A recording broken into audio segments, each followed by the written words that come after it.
Une fois que vous êtes rentré dans la logique de l'IA, vous ne pouvez plus en sortir. Le podcast est de retour avec un nouveau nom et un nouveau concept. Aucune réglementation à l'international. C'est-à-dire Non. que n'importe quelle entreprise peut faire un test du jour au lendemain. Oui, tout à fait. Waouh. Il y a une manipulation de la population idéologique qui passe par ces discours, et je les mets au pluriel, sur les réseaux sociaux et aussi par l'image. Pour améliorer la relation que les jeunes entretiennent avec le téléphone, il faudrait commencer non pas par interdire aux jeunes comme s'ils étaient des incapables ou des accros stupides, mais nommer le téléphone comme un potentiel enjeu pour tous. Les robots vont être de plus en plus présents dans notre environnement. Toute cette technologie de la météo, si on veut la vulgariser comme ça, ça va créer des nouvelles tensions. Le podcast est de retour avec un nouveau nom et un nouveau concept puisque celui-ci sera désormais disponible en version vidéo sur ma chaîne YouTube. Alors pourquoi ce changement de nom dans un premier temps ? Eh bien, Vivala a eu 6 ans et c'était le temps de revoir certaines choses, notamment le nom du podcast. Donc on va passer de « On parle de bien-être numérique » à « Vivala Offline ». Ce nom, c'est notre slogan à la base. Il vient refléter notre vision et notre mission, l'équilibre numérique, une vie épanouie avec et sans écran. Pour celles et ceux qui nous rejoignent ici, Vivala est partie de moi, de mon histoire. Et mon histoire, j'ai eu de la difficulté à la partager au départ. Je me souviens d'une conversation avec une partenaire d'affaires pendant laquelle je lui explique ma mission et aussi la raison en fait de mon entreprise. Et tout d'un coup, dans la conversation, elle me dit « Waouh, tu es passé par là, toi, les hauts, les bas, les essais, les erreurs, c'est de l'or. Ton livre que tu as écrit, c'est un plan concret pour les gens, c'est génial. Pourquoi tu ne parles pas de ça sur ton site web? Pourquoi il n'y a pas de photo de toi, de ton histoire ?» Et dans ma tête, c'était très clair à ce moment-là. Si je dis ce que j'ai vécu, que je raconte cette relation nocive que j'entretenais avec mon téléphone, que mes habitudes numériques ont failli me conduire à un burn-out, je vais perdre en crédibilité. Je voyais mon histoire comme une faiblesse. Je n'avais pas compris en fait que ma vulnérabilité était une force pour m'assumer et aussi pour porter mon message avec encore plus de conviction et de légitimité. Puis, à force de conversation, j'ai compris une chose. Mon chemin est important pour moi, mais aussi pour les autres, dans le message qu'il véhicule. 1. Personne n'est un super-héros. 2. On peut s'en sortir. Et ça, c'est très puissant. Parce que mon histoire, elle est la racine de ce qui m'a motivée à créer Vivala. Trouver des solutions pour me sauver moi et les partager. En l'avouant enfin, ça m'a d'abord permis de relâcher mes épaules et de plus me cacher. C'est aussi une façon de dire que je comprends le chemin et ce qu'il implique pour des personnes qui sont hyper connectées. Ce travail sur soi pour changer ses habitudes numériques, il est long, il est douloureux, il est désagréable, il amène à des endroits qu'on n'aurait même pas pu imaginer. Ça ne se fait pas du jour au lendemain, en un claquement de doigts, ou avec une fameuse application miracle.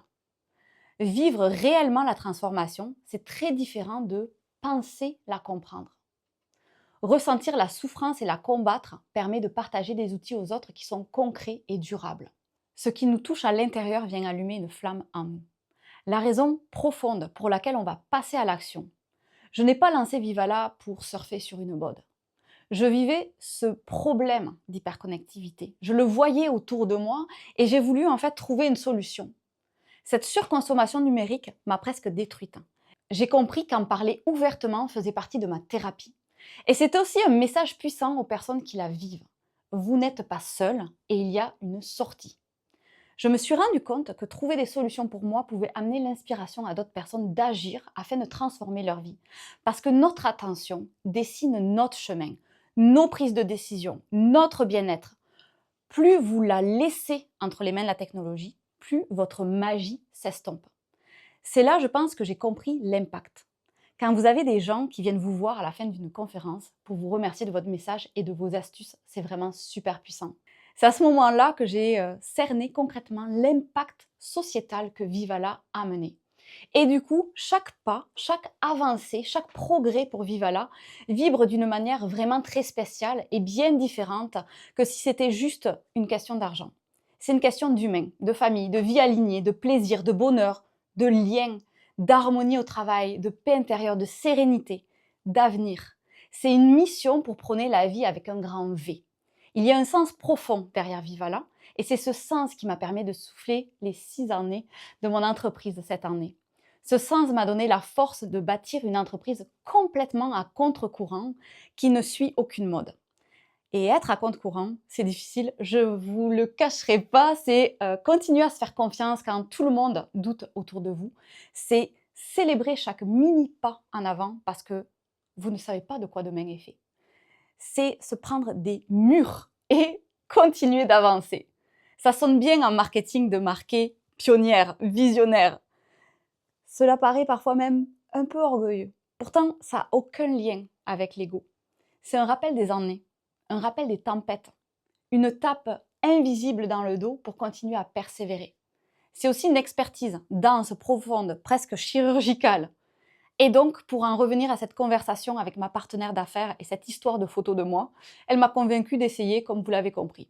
Et disons que je me suis un peu habituée à voir ma photo plus régulièrement pour devenir une porte-parole de l'ancienne Laurie et de toutes ces personnes qui souffrent encore de l'hyperconnexion. La magie qui habite chacun de nous peut parfois être enterrée avec la surconsommation numérique. Je suis tombée dans ce vortex du web à un moment, je sais ce qu'il peut nous faire.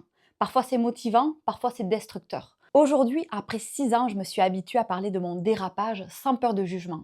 J'assume cette part de moi car c'est elle qui m'a fait devenir conférencière, formatrice, animatrice de podcast et cette fameuse entrepreneur à contre-courant. Le podcast est de retour pour venir traiter de tous les enjeux autour des technologies de ce monde actuel et qui peuvent être autant bénéfiques que néfastes. Bienvenue ici. On est vraiment en mesure aujourd'hui de faire la pluie et le beau temps. Alors ça, c'est quelque chose qu'on fait depuis les années 50. On va dire qu'il y a 2 grandes familles de techniques qui visent à modifier l'atmosphère à partir des années